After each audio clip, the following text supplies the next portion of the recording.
بسم اللہ الرحمن الرحیم۔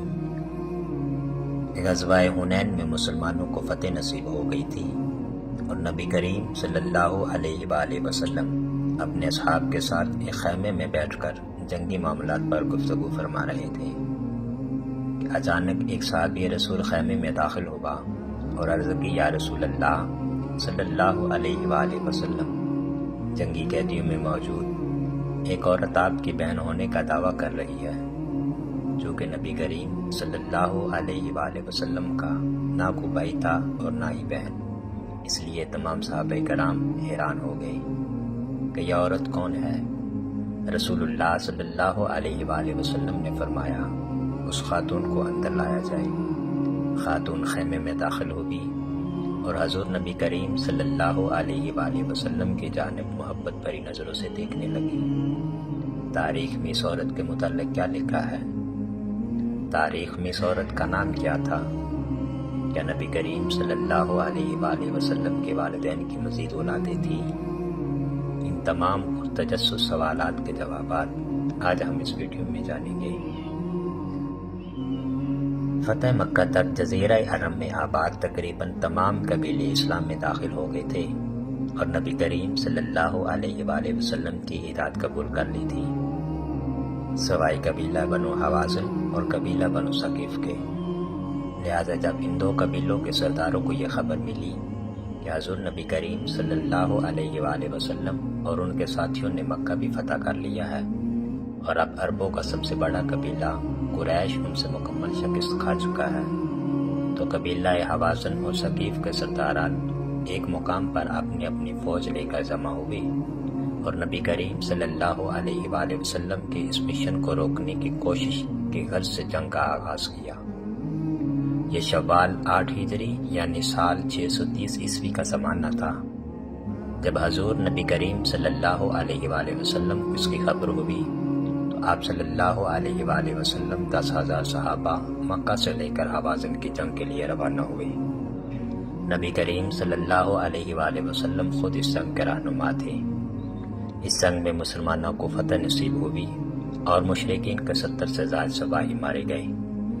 6,000 سے زائد مشرکین کو گرفتار کر لیا گیا اور ان کے 24,000 اونٹ اور 40,000 بکریاں ضبط کر لی گئی۔ بنو حوازن اور بنو ثقیف کے قبائل کے ان قیدی عورتوں میں ایک بوڑھی خاتون بھی تھی۔ روایات کے مطابق جب صحابہ کرام کے ایک دستہ انہیں گرفتار کرنے پہنچا تو انہوں نے کہا، کیا تم مجھے قیدی بناؤ گی؟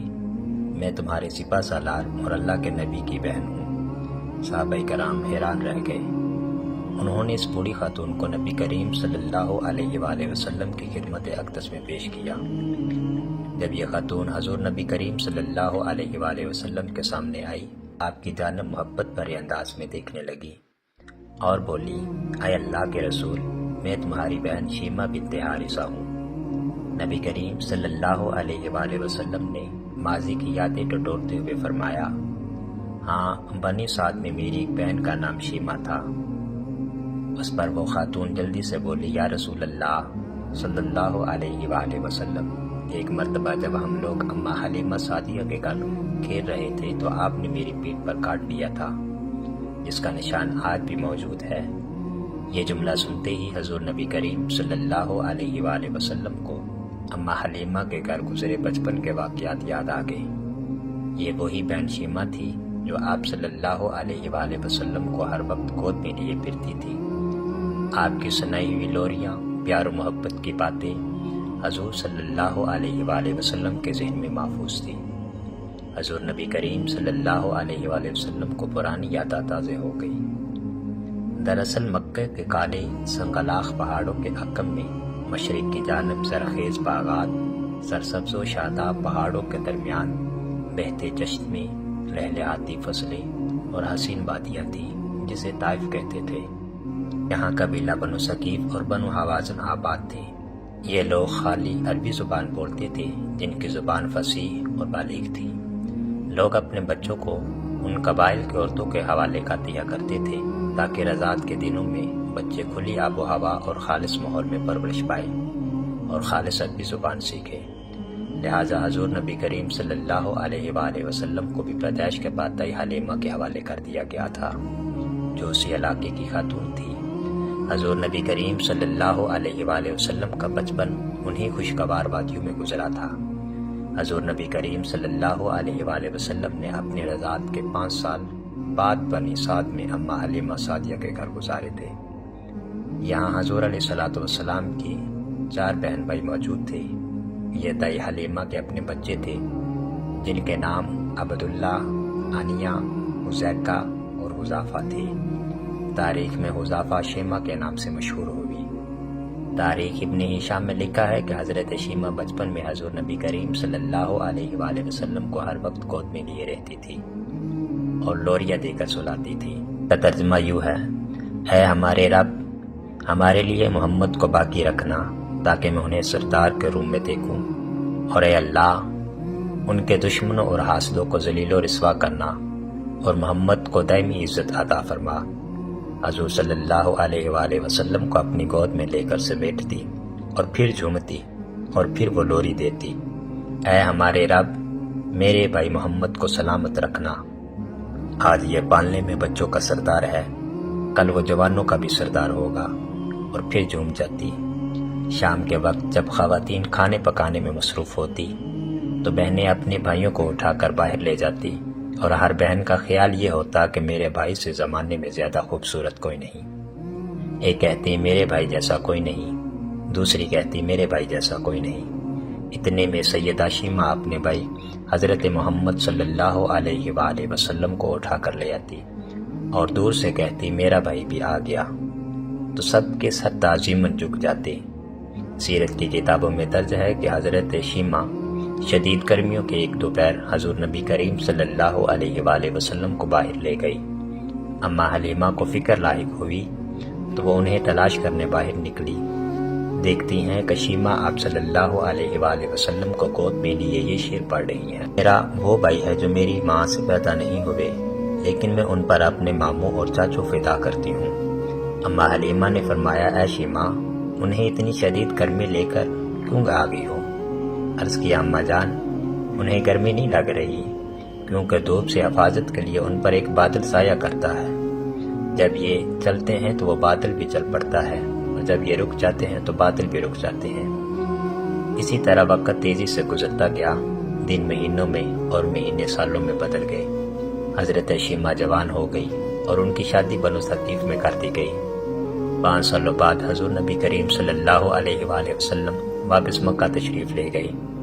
جب نبی کریم صلی اللہ علیہ وآلہ وسلم نے مکہ میں دعوت و تبلیغ کا آغاز کیا تو حضرت حلیمہ کئی بار مکہ اور پھر مدینہ آئی اور نبی کریم صلی اللہ علیہ وآلہ وسلم سے ملاقات بھی کی۔ سیدہ شیمہ سے آپ کی کوئی ملاقات نہ ہو سکی۔ اب اتنے عرصے بعد بہن کو قیدی کی حیثیت سے اپنے سامنے دیکھ کر حضور صلی اللہ علیہ وآلہ وسلم کی محبت امن پڑی اور آنکھوں سے آنسو جاری ہو گئے۔ سیدہ شیمہ کے لیے اٹھے اور اپنی چادر زمین پر بچھا دی اور انہیں اپنے پاس بیٹھایا۔ دونوں دیر تک بچپن کی یادیں تازہ کرتے رہے۔ صحابہ کرام ارد گرد کھڑے باتیں سن رہے تھے اور ان کی آنکھوں سے آنسو جاری تھے۔ تاریخ یعقوبی کے مطابق رسول اللہ صلی اللہ علیہ وآلہ وسلم کے ساتھ سیدہ شیمہ کی بات چیت کے دوران انہوں نے خواتین کی قیدیوں کو رہا کرنے کی درخواست کی، لہٰذا حضور علیہ الصلوۃ والسلام نے حکم دیا کہ قیدیوں کو فدیہ لے کر انہیں رہا کر دیا جائے۔ حضور نبی کریم صلی اللہ علیہ وآلہ وسلم نے بہت سا مال، چند اونٹ اور دیگر مویشی اپنی بہن کو بطور تحفہ عنایت فرماتے ہوئے یہ پیشکش کی اگر وہ چاہیں تو مدینے میں ہی رک سکتی ہے، لیکن سیدہ شیمہ نے واپس اپنے قبیلے جانے کی خواہش کی، جس پر انہیں نہایت ہی عزت و احترام کے ساتھ ان کے گھر روانہ کر دیا گیا۔ قیدیوں کی رہائی کے بعد کچھ صحابہ کرام نبی کریم صلی اللہ علیہ وآلہ وسلم کی خدمت میں حاضر ہوئے تو آپ صلی اللہ علیہ وآلہ وسلم نے فرمایا: جب بھی میں قیدی رہا کرتا ہوں تو میری یہ عادت ہے کہ میں تم لوگوں سے مشورہ کرتا ہوں، لیکن آج میں نے ایسا نہیں کیا اور قیدیوں کو آزاد کر دیا۔ صحابہ نے عرض کی: یا رسول اللہ صلی اللہ علیہ وآلہ وسلم، آپ جو چاہیں کریں۔ حضور نبی کریم صلی اللہ علیہ وآلہ وسلم نے فرمایا: میں نے آج ایسا کیوں کیا؟ تمام صحابہ کرام خاموش رہے تو تو آپ صلی اللہ علیہ وآلہ وسلم نے ارشاد فرمایا، میرے دروازے پر آج میری بہن آئی تھی۔ اللہ اکبر! کیسی محبت تھی، کیسا تعلق تھا، کیسی وفا تھی۔ آج کے دور میں کہاں ایسی مثالیں ملتی ہیں۔ کاش ہم بھی سیرت نبوی صلی اللہ علیہ وآلہ وسلم سے کچھ سیکھ لیں۔